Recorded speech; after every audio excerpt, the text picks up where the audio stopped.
How many of you made a resolution to form this the year that you simply were getting to eat healthy, exercise, reduce, and obtain into shape?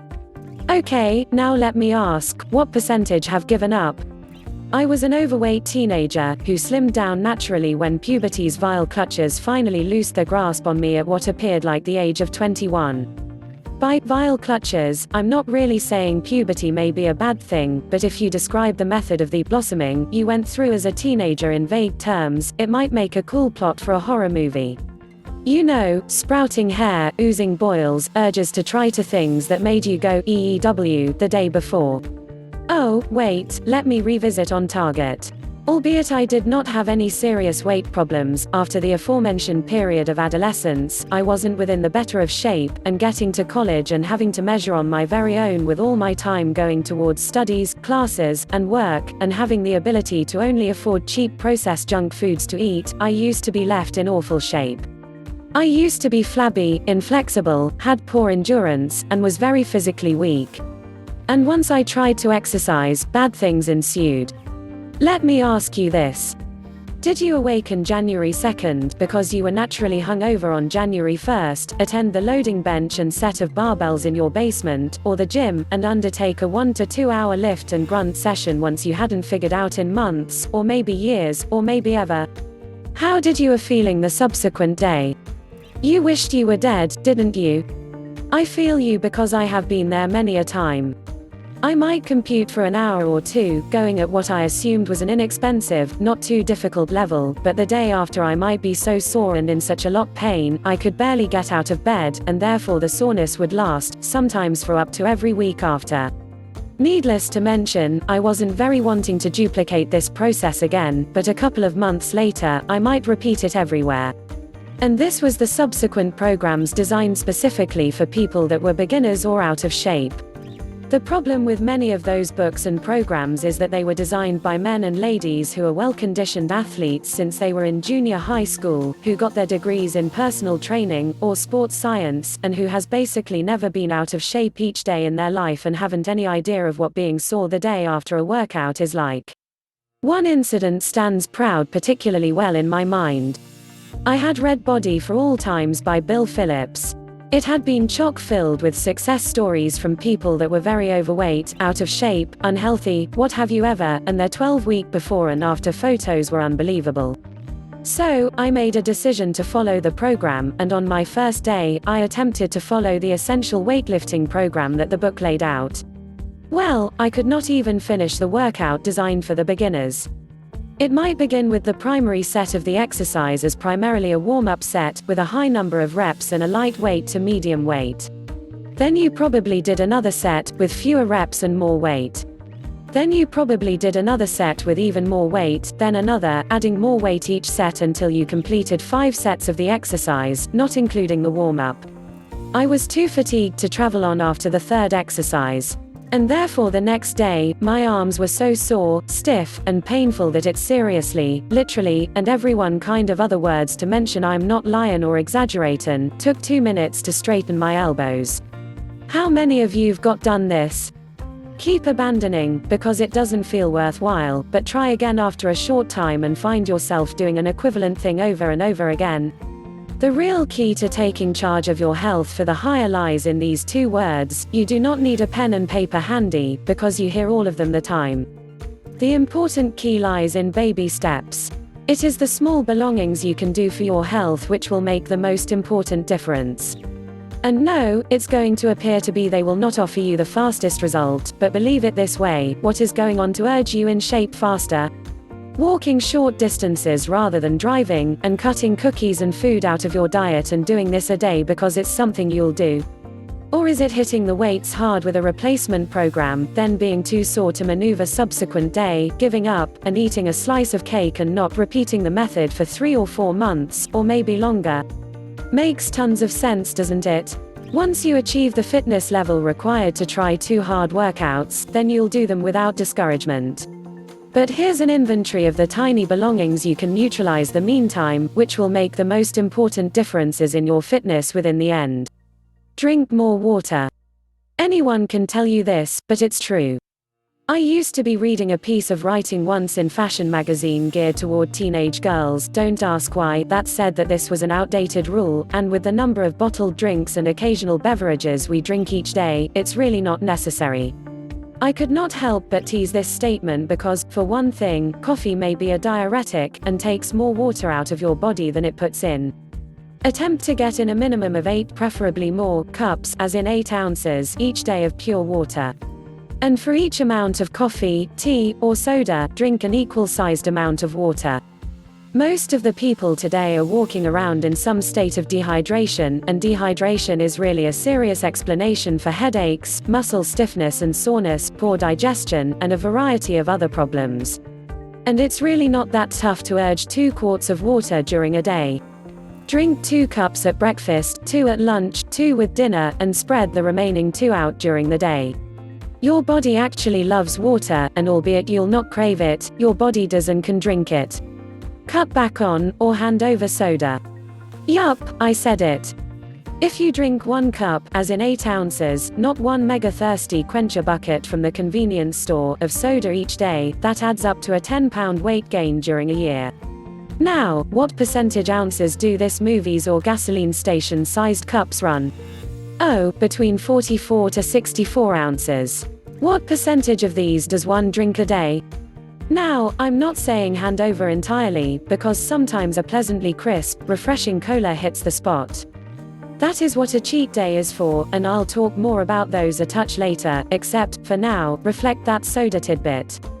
And do not think diet soda either, there's not a health expert on the earth who would drink a diet soda over a daily one. What are you able to drink instead?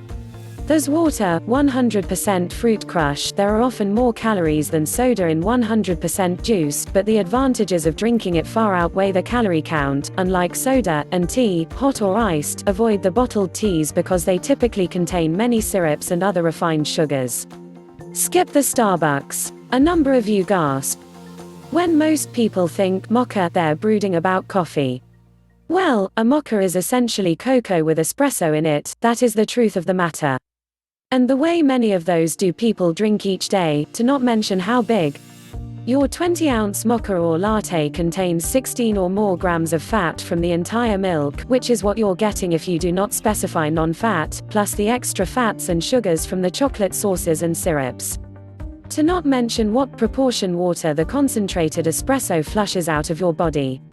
If you want to have caffeine, choose coffee with a touch sugar and non-fat milk, and do not forget to drink an equal amount of water. And your wallet will many thanks too. A cup of coffee costs $2 or $3, but a mocha of equivalent size. Add that up. Quit smoking. The advantages to your health and therefore the overall state of well-being is incalculable.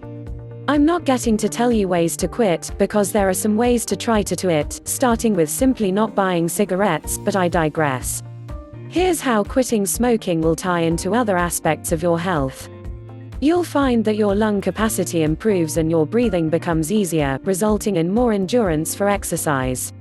Your muscle recovery time is improved, which suggests less soreness and stiffness. I do know doctors who refuse to work on patients unless they need to be smoke-free for a minimum of a year. What does that tell you about recovery time? And consider what proportion money you'd save. I sleep in a neighborhood of the country where the cigarette tax puts a pack anywhere between $5 to $8. $5 to $8. People scrape along, living on ramen noodles in order that they can purchase cigarettes. Consider all the ways their health would improve if they quit. They might not only have the higher lung capacity and muscle recovery, but they might have extra money to spend on better food. And that they would feel happier because they are not eating such crappy food. And here's another little bit of information that I just desire getting off of my chest. Yes, I eat meat and am often criticized for doing so by people I do know who are vegetarians, and that I find it easy to mention back to them. I don't take health advice from people that deliberately and habitually inhale burning tar, arsenic, compound, and ammonia into their lungs, MMKAY. Walk short distances rather than drive. You would possibly realize this one, but there is a good chance you do not practice it. Why don't you? It is easy, just give yourself an additional 20 to 30 minutes, or however long you would like, counting on your level of fitness. If there are, say, tons of hills, or no distances short enough that your fitness level can take you, don't sweat it, just talk a 10-minute walk around your block a day and build up. You'll also even park far away from the mall entrance, and take the steps rather than the elevator. If you'll manage a couple of flights, why not? Don't buy cookies, chips, or candy.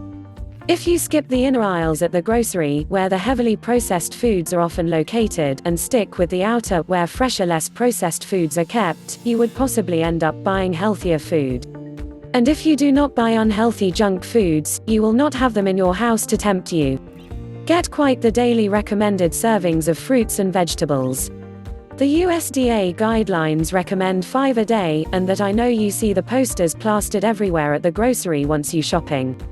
I like to recommend accessing at least 2 servings more.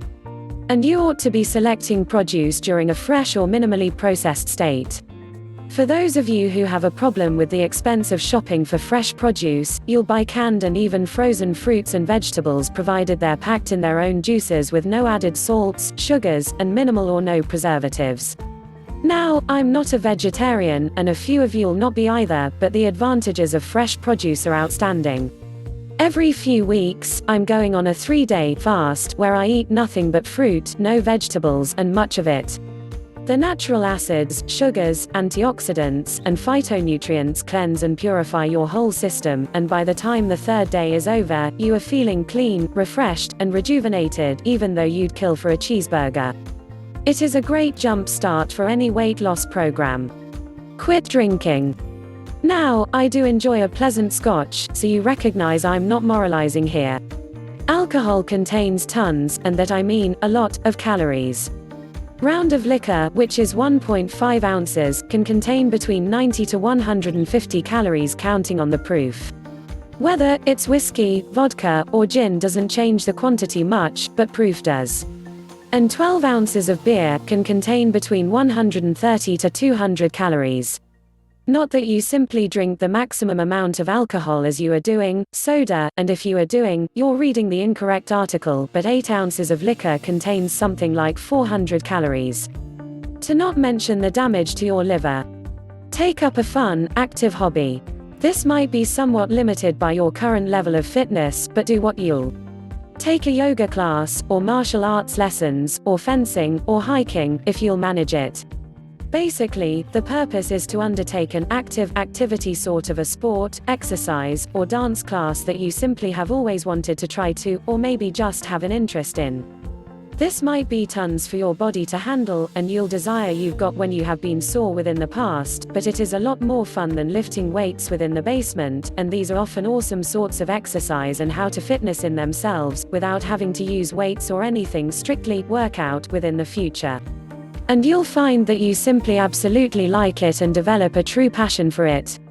Those are just a couple of tips for you to require under consideration. But now, I even have a little challenge for you. I would like you to consider as many other baby steps that you simply can, something small which will make a positive impact on your health that you simply can plan to. You'll find over time that these baby steps are going to be ready to become bigger ones.